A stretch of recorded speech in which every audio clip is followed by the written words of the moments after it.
All right, everybody, and welcome to another episode of Chop It Up. As you can see, I'm still the man on the street, and I've got a very interesting tidbit to share, something that happened to me a couple days ago,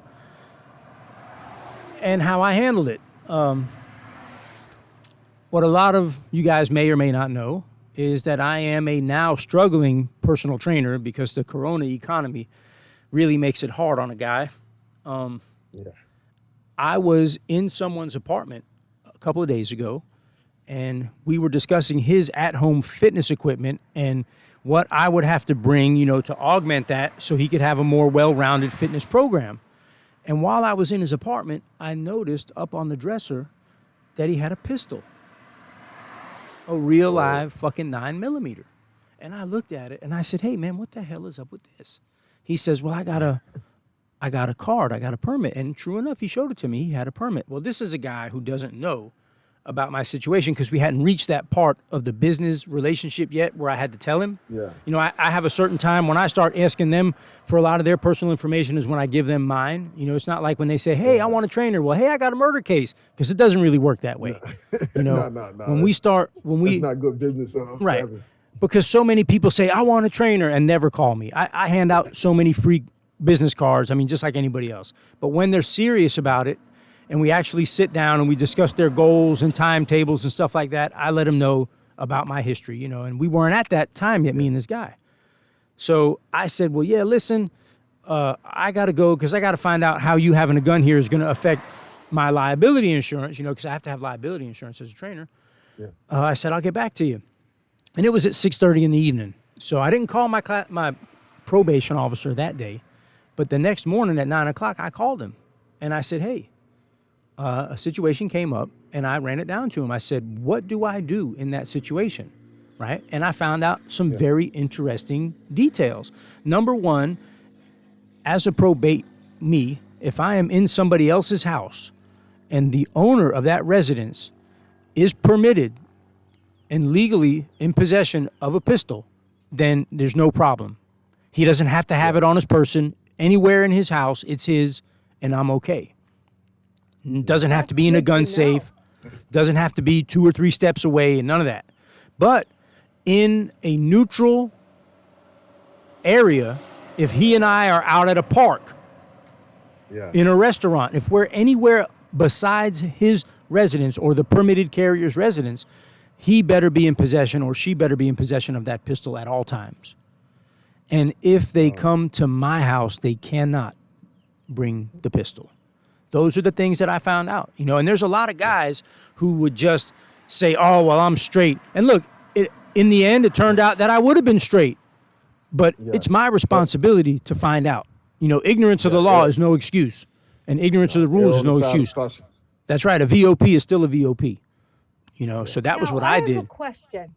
Now, do you have any idea if somebody is moving into a house, like after they're leaving prison, and the owner of the house is allowed to carry? Yes, as long as the resident of that house is permitted, legally permitted, and has the gun, and it's their house, yes.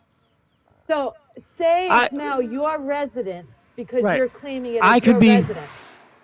I could be a resident in your house. You could give me a room in your house. So in that instance, when they come and they do their searches, they would search my room because that's my residence in your house. But differently, if the house is in my name and you come and live in my house, you cannot have a weapon. No, it's a weapon. Yeah. See? That's good to know. Well, that's because in your house, everything that's not in my possession is yours. Yeah. But in my house, everything that's not on your person belongs to me. So that's the difference. But I wasn't sure, and I wasn't going to take a chance either. Heck no. So if you're like in a neutral place, and they say that they have to be in possession. They have to have the gun on their person. So they can't have it in their car. No. What I'm saying, no. What I'm saying is this: that's in their possession, right? if you and I and Michelle were at a park, like TY Park or one of your parks up there, if we're at a picnic, and Michelle has a gun, it can't be sitting on the table. Oh yeah. It can't be sitting on the picnic table.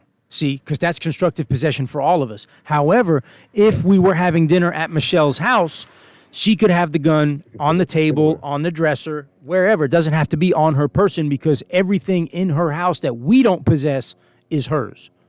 Now, if it's in our suitcase, that's different. You know, our belongings are ours in her house. But in a neutral site or in our homes, whatever is not in her possession, we are in constructive possession of. Yeah. You know, so that's a big difference. And, you know, like I say, I'm not in a position to just take things for granted. I want to know from him, you know, what the parameters are because I'm not here to fuck up on purpose or by accident. No. You know, I'm here to do what I have to do. Definitely. So that's just Well, something thank that you for happened to that. me. Yeah. That's Because good. That's good news. sometimes, There. yeah, people are concerned, like when they have somebody come in and stay with them, what that means for them and their gun. Oh, sure. Yeah, as long as it's your house, whatever's in there is yours, except what is explicitly in my possession or in my belongings. You know, if I come in with a suitcase and there's a gun in it, it's my suitcase, it's in my room, so it's still mine. Yeah. But if it's sitting out on the table in plain view and it's not mine anymore, if it's not my house.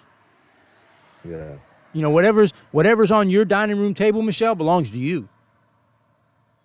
So if I'm permitted to carry the weapon, then that's one thing, but then it should be on my person if I'm not in my house or in my So what car. if they're not permitted? If they're not permitted, then you better get the hell out of there. You know, But you staying that was in my their first house. thought. My first thought was that this guy wasn't even permitted. I thought this guy's fucking lamping over here with this goddamn gun. I got to get the hell out of here. Yeah. And then when he said, "Oh no, I got a permit," I was still thinking, I got to get the hell out of here. You know what I mean? Yeah.